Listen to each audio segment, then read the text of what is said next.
నాకు హెల్ప్ చేసిన వాళ్ళు దేవుళ్ళ కనపడతారు. నాకేంటి, మా కుటుంబానికి ఎవరికైనా సరే దేవుళ్ళ కొలుచుకుంటాము.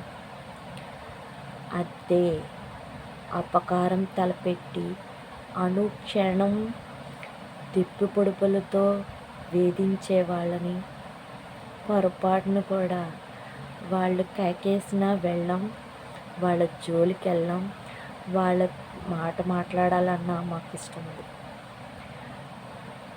పైగా ఏదన్నా ఎవరికన్నా మాకు ఇలా అపకారం తలపెట్టారని చెప్పడానికి కూడా మాకు ఇష్టం లేదు. వాళ్ళ ఫోన్ నెంబర్స్ కానీ వాళ్ళది ఏదన్నా ఫేస్బుక్లు ఇలాంటివి ఏవో ఉంటాయి కదా, అవి ఏమన్నా ఉన్నా కానీ పౌరుషంగా డిలీట్ చేసేస్తాం. పొరపాటును కూడా ఇందులో ఉంచాం, ఫోన్లో ఉంచాం, మా మైండ్ చిప్లో కూడా ఉంచాం. ఎవరినైనా డిలీట్ చేసేస్తాం. ఎవరైనా ఉపకారం చేశారనుకోండి, పొరపాటును కూడా వాళ్ళని డిలీట్ చేయం. ఒకవేళ ఉపకారం చేసి తిప్పి పొడిచినా కూడా వాళ్ళని దేవుళ్ళలాగానే కొలుచుకుంటాం. అది మాకు అలవాటు.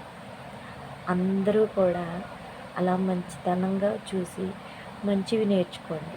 మేమైతే కనుక ప్రతిదీ కూడా ఉపకారం చేశారంటే వాళ్ళకి మేము రుణపడిపోయాం అని అనుకునే భావనలోనే ఉంటాం. దేవుడు ఎల్లప్పుడూ మాకు అదే ఇవ్వాలి, చెడు వైపుకి వెళ్ళనివ్వకూడదని కోరుకుంటూ ఎప్పుడు అందరూ మంచితనంగా ఉండాలి, మంచిగా మాట్లాడుకోవాలి, మంచిగా ఉండాలి. Thank you.